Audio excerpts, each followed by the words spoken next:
Now normally it's our habit to show you around some beautiful Essex village, our cameras lingering over some picturesque view or peeking into a flower-packed garden before admiring some aspect of local architecture. But as you will have guessed, this is not a pretty village, it's London. But when were you last up there in the smoke? I thought so. So why don't you come with me on a little ramble around what is, for me, the world's most beautiful, picturesque and exciting of all villages. Yeah, the many villages of London. And London, strange as it may seem to the outsider, is indeed made up of many different villages, each with their own points of interest. Take St Paul's, designed by Sir Christopher Wren back in 1666 after a slight accident with a baker's oven down in Pudding Lane, which resulted in a massive medieval redevelopment opportunity, out of which we got St Paul's. Now in many ways it's still a parish church for the City of London, which at 1 square mile in size is still the world's smallest city.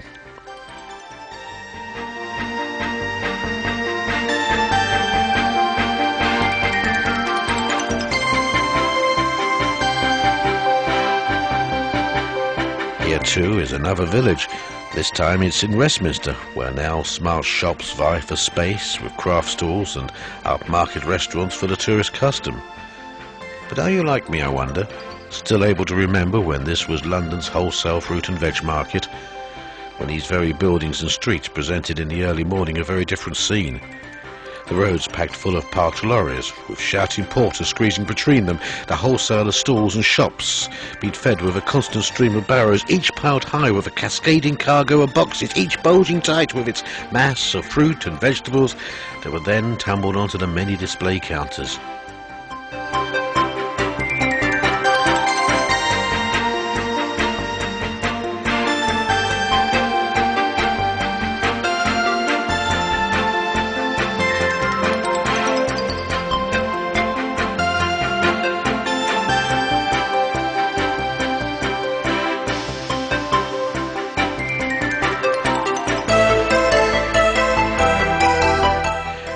And here's yet another village. It's that of sinful Soho. Well, sinful if you believe the anti-vice campaigners, and it's true, seek and ye shall find.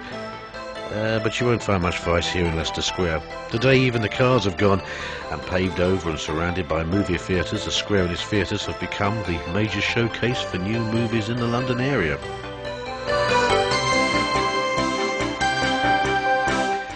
But if it's old tourist views of London you seek, well, we can supply them as well.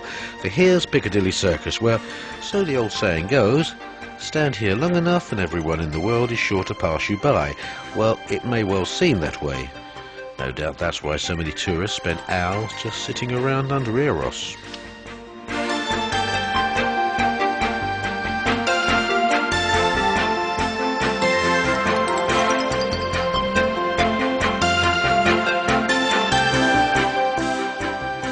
Mind you, when the tourists aren't feeding the pigeons or sitting around in this square, we Londoners have a far better use for Nelson's Column and the rest of Trafalgar Square.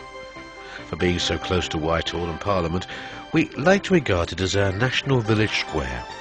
For where better place on a Saturday or Sunday afternoon for a protest meeting? Aye, and many other ones that I remember attending in my youth. What do you mean you don't believe me? Look, I was here. Look, over there. Look, that's where I proudly held my CND banner high. And over there, yeah, that's where we all staged that mass sitting over some event or action by somebody or other. I can't remember. Can't remember now just why we did it. Only it was a very cold winter Sunday afternoon, the pavement was hard, and we gave it all up when it started to rain and the pubs reopened. But whoever we were protesting for, well, we were with them in mind, if not in body.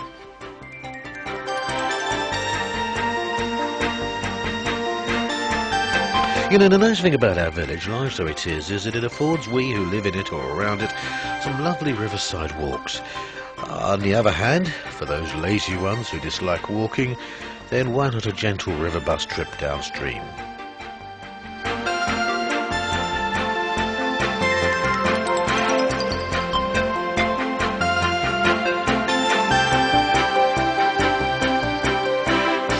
All villages have some form of parish council, and so have we.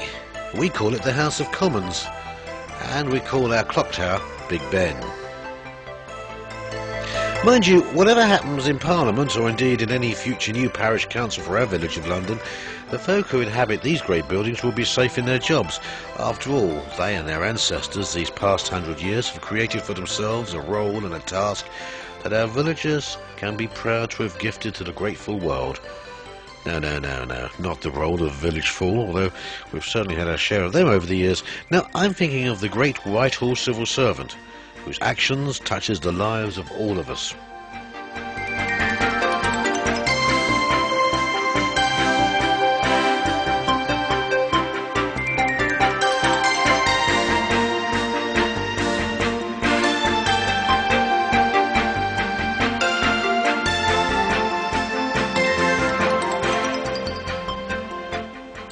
And so to end our walk through our London village, let's make our way through the park and up the drive to our very own stately home to see if the lady of the house is back from her travels.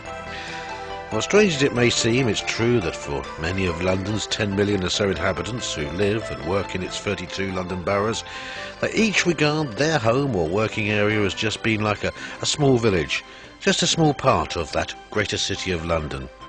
So if you're from one of those small parts of our great city that we didn't get to show you, then I'm sorry, we promise to visit your bit of London soon. Your part of the great village of London.